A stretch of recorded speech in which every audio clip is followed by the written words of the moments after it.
So hello everybody. This is John Nygate from London, aka Swami Alok John.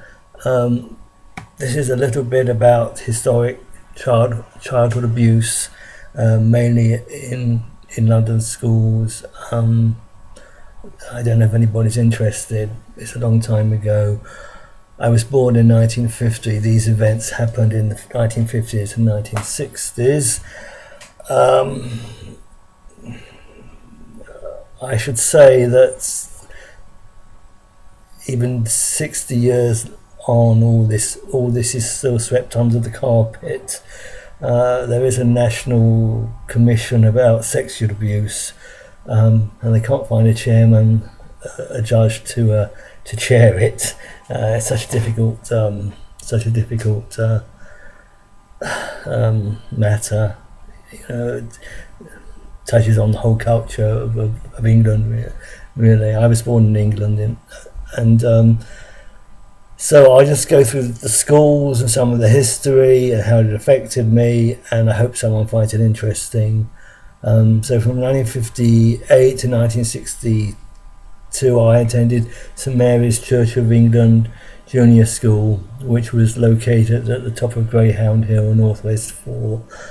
Most of the teachers were, well, I was going to say okay, but they weren't really okay. There was what should we say, an atmosphere of violence and cruelty, really. And most of the teachers weren't truly sadistic, but one was, and that was the headmaster, whose name was E.W. Grant. And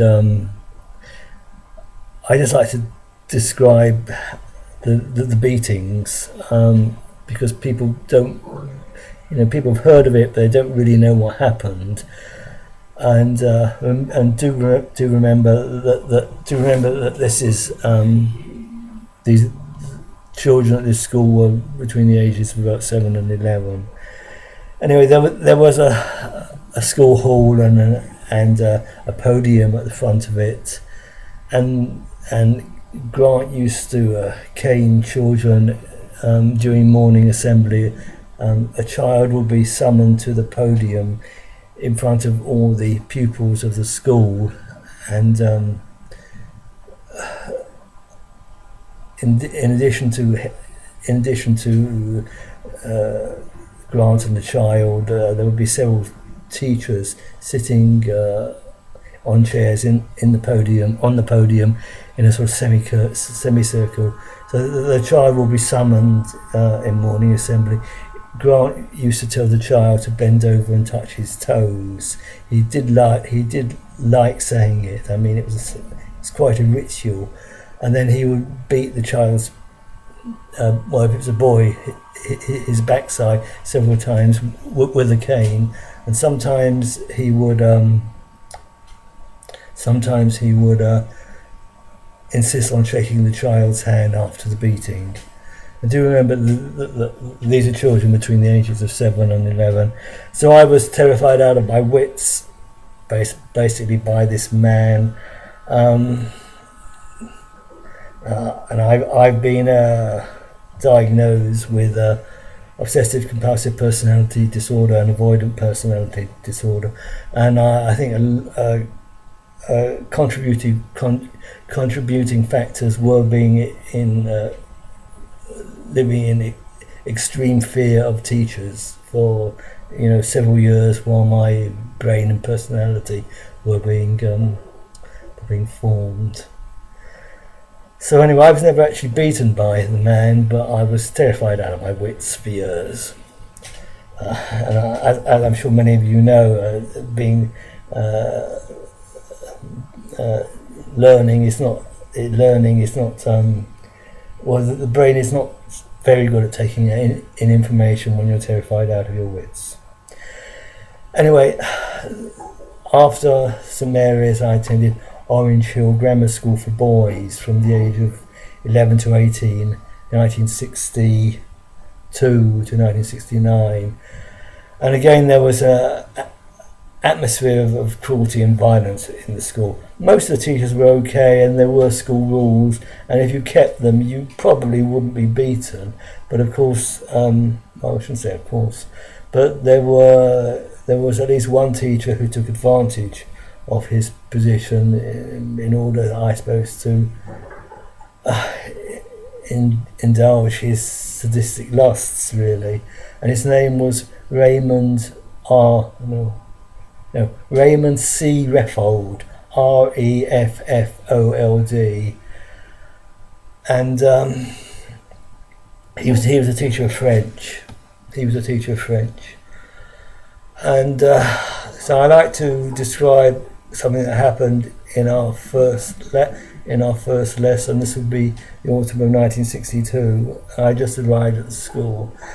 And as I said, most of the teachers were strict but reasonably fair. But anyway, we got into Reffold's lesson, the first one, and he told us of his new rule. And his new rule was that his class will be conducted in complete silence, his French class, and anybody who spoke without being spoken to will be caned.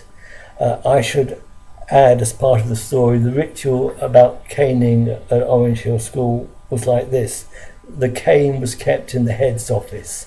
So if a boy was going to be caned, it was a boys' school, he was sent from the classroom to the head's office to collect the cane, and then to bring it back to the classroom, and the teacher would conduct the beating at the front of the class in front of all the other boys, and then the victim would take the cane back to the head's office. So anyway, Reffold's new rule was, as I said, his rule was that anyone who spoke out of turn will be caned. So this terrified me, because I mean, you know, you're 11 years old, and sometimes you get excited, and sometimes a word slips out, and you know, even if you're fairly self-disciplined, and you know, you might say something and be caned. And he said he wanted his lessons to be conducted in complete silence. So what happens if you drop a pencil on the floor? Are you going to be caned if you drop a pencil on the floor? I mean, I don't know. That's what he said. So anyway, he told us his rule, and then he started speaking in French and English and making jokes in French and English. And this was a bit confusing, because he gestured to the class that he wanted us to laugh at his jokes. He would sort of lift his hands up. I'm too close to the video. So sort of like this, you know, laugh, it's funny. So, you know, he would make his jokes in English and French, and the class would start laughing. And I didn't laugh because I was terrified. I didn't know if laughter meant you're going to get caned, right? So I didn't laugh. Most of the class did. And he seemed quite happy, and he was making these jokes. And then a boy, I think his name was Rennie, but it's a long time ago, of course, said very quietly, "Very funny, sir." And then Reffold said quietly, "Rennie, go and get the cane." And the class laughed because the class thought that Reffold was joking. And then Reffold repeated himself, "Rennie, go and get the cane." And this time the laughter was subdued. And for a third time, Reffold said quietly, "Rennie, go and get the cane." And this time there was silence, because we realised that Reffold was not joking. And Rennie said, "But sir, I only said very funny, sir."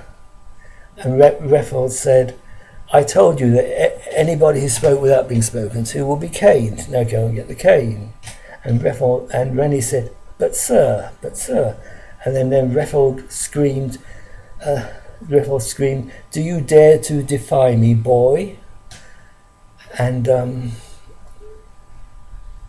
Rennie said no, and quietly got up from his desk and headed for the door and the headmaster's office to collect the cane. So we all sat in silence for 5 minutes, and then Rennie returns with a cane, and Reffold motions to him to the front of the class, and there was an empty desk, and he made Rennie bend over the desk, and then he caned Rennie's backside several times pretty hard. He sometimes would do a run up. A run up means he sort of runs with the cane and then hits him. I don't think it really increases the pain, but it's quite dramatic. Now, anyway, Rennie took his beating, stoically, and he didn't cry. He went back to his desk, but I was terrified out of my wits, and because there seemed to be little I could do to avoid. With all the other teachers, you knew what you had to do to avoid being beaten, but with this guy, you didn't. So I had 2 years weekly lessons with Reffold, and I think they were Monday afternoons, Tuesday afternoons, every week for 2 years. And all I could think of between the lessons was how am I going to get through next week's lesson without being beaten. I mean, it just the man's violence dominated my mind. I mean, I would get through one lesson and I wasn't and I hadn't been beaten, and then for 5 minutes there would be relief, and then the anxiety would start building up for the next week's lesson. So I mean, there was this sort of considerable fear all the time in my mind about being beaten by this sadistic man. Okay.